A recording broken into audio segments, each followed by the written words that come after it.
허허 벌판에 외로이 혼자 놓여진 손상 발전기의 모습이 안쓰럽긴 하지만 발전기로서의 삶은 시작도 하지 못한 채 짧은 생을 마감해야 할 것으로 보입니다. 하물며 인프라라고는 없는 이 외진 장소에서 이 덩치를 치우는 것도 어려울 듯 하네요. 발전기 상태는 확인을 했고 발전기가 전도된 사고 장소로 이동해 봅니다. 허허 벌판에 풀 한 폭이 자라기 힘들 듯한 황량하고 척박한 풍경이 계속 이어집니다. 그래도 한국에서는 볼 수 없는 이국적인 모습에 날씨마저 좋아서 충분히 즐길만 합니다. 대략 30분 정도 갔을까요? 경사가 제법 있는 큰 고갯길이 나오고 도로가 다소 휘어졌다고 느껴질 때쯤 해서 사고 장소에 도착합니다. 도로 곳곳에 깊게 파인 흔적이 보이고 사방으로 부서진 발전기의 잔해들이 보입니다. 워낙 중량물이라서 그런 건지 아스팔트 도로가 제법 깊게 찍히고 파였습니다.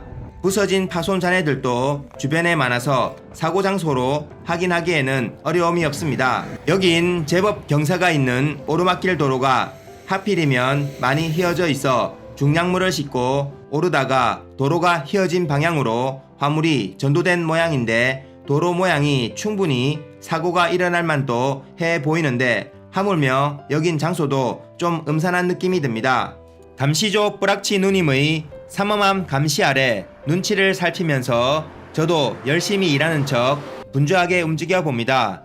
외진 장소임에도 불구하고 도로가 제법 넓게 만들어져 있고 차량 통행이 많지 않은 곳이라 발전기가 전도된 사고 당일에도 차량 정체 등의 문제는 크게 없었을 듯 합니다. 그리고 다행히 크레인 등 사고 처리를 위한 장비가 빠르게 준비되어 사고 당일 밤에 사고 발전기를 해소하고 현장을 정리한 모양인데 다행히 현지에 한국인 운송업체 담당자가 있어 한국인답게 빠르게 처리했다고 하네요. 역시 빨리빨리의 민족이죠. 대충 필요한 내용들은 모두 확인을 했고 시간도 많이 지나 왔던 길을 되돌아 안토파가스타 시내로 이동합니다. 그 황량하고 척박한 풍경이 계속 펼쳐지는데 여기가 대단한 관광지도 아니고 일이 아니라면 이런 곳까지 다시 올 일이 있을까라는 생각을 잠시 하고 있으니 곧 안토파가스타 시내 초입에 도착합니다. 여기에 사는 한국인 일행분이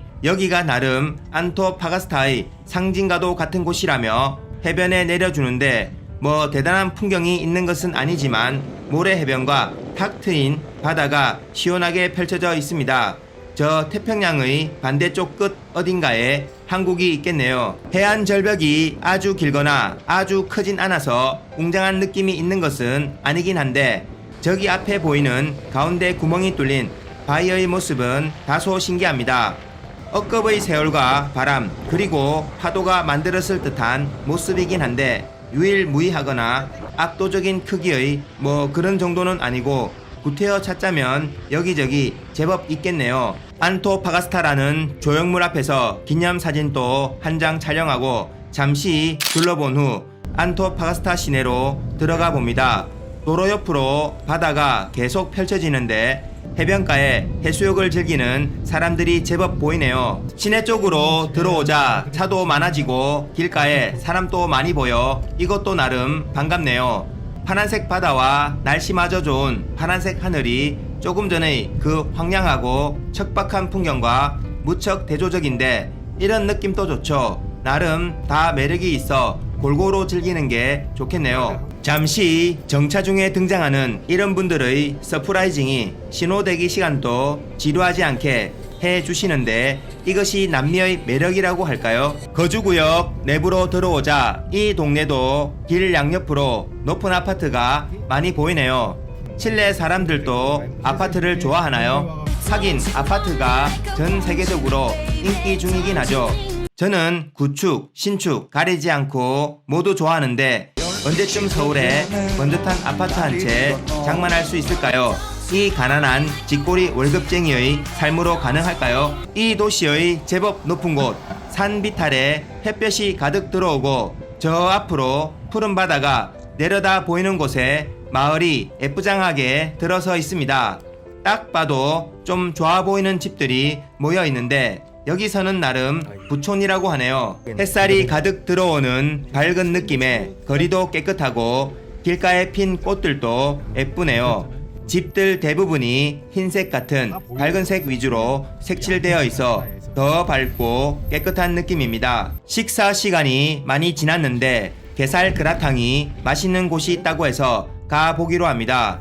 식당이 도심을 벗어나 살짝 외곽에 있어 차를 타고 이동하는데 도심을 벗어나자 또 황량하고 척박한 풍경이 펼쳐지는데 그나마 옆으로는 푸른 바다가 펼쳐져 있고 넓은 모래 해변도 있어 조금 전 고원지대의 그 황량함보다는 훨씬 낫네요. 저 앞에 선박이 보이는데 아마 칠레의 광물을 선적하는 부두 같은 곳인가 봅니다. 이 외딴 곳에 혼자 세워진 건물이 한 채 있는데 바로 식당에 도착한 모양입니다. 건물 앞 주차장에 차량이 제법 주차되어 있는데 2층 건물의 외관이 제법 번듯합니다. 산타 할아버지가 반겨주는 입구를 지나 안으로 들어가는데 벽을 오르는 산타도 있네요. 아마 선물 전달하러 가는 길 같은데 저도 올해 착하게 살았으니 당연히 선물 주겠죠. 2층은 사방이 유리로 되어 있는데 개방감이 좋습니다. 식사 시간이 많이 지나서인지 손님이 별로 없네요. 그래서인지 음식이 빨리 나옵니다. 빵은 뭐 익히 아는 그 맛이고 이게 바로 그 게살 그라탕인가 본데 그냥 딱 봐서는 왠지 계란탕 같이 생겼네요. 계란탕은 맛있는 거니까 이것도 맛있을 것 같은 느낌이긴 한데 뭔가 게맛이 나는 건지 좀 애매하긴 하지만 어쨌든 배고프니 맛나게 먹어봅니다. 왠지 얼큰한 꽃게탕에 김치가 간절하게 생각나는데 하다못해 꽃게맛 라면에 김치라도 있으면 좋겠네요. 간단히 식사를 마치고 왔던 길을 되돌아 숙소가 있는 도심으로 돌아갑니다.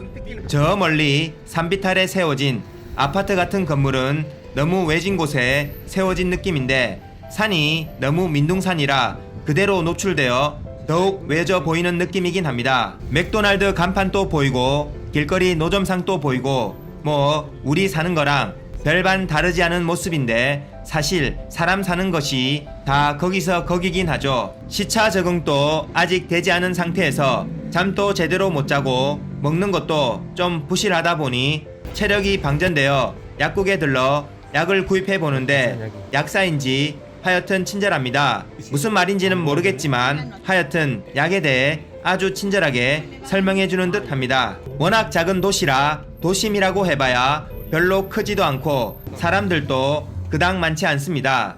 숙소 건물로 이동하는데 해변가에 높이 솟아 이 근처에서는 제법 번듯해 보입니다. 호텔 안으로 들어가서 체크인하러 로비로 가니 예쁜 매니저들이 무척 반겨줍니다.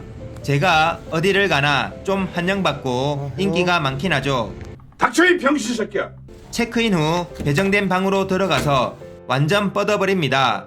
모든 에너지가 다 방전된 느낌인데 재충전이 될지 모르겠네요. 내일은 아침 비행기로 산티아고로 돌아가야 해서 새벽에 공항으로 이동해야 하는데 이대로 잠들다가 깨지 않는 것도 괜찮을까요? 이번 영상은 이쯤에서 마무리하고 다음 영상에서 또 뵙겠습니다. 시청해주신 모든 분들께 감사 말씀드립니다. 감사합니다.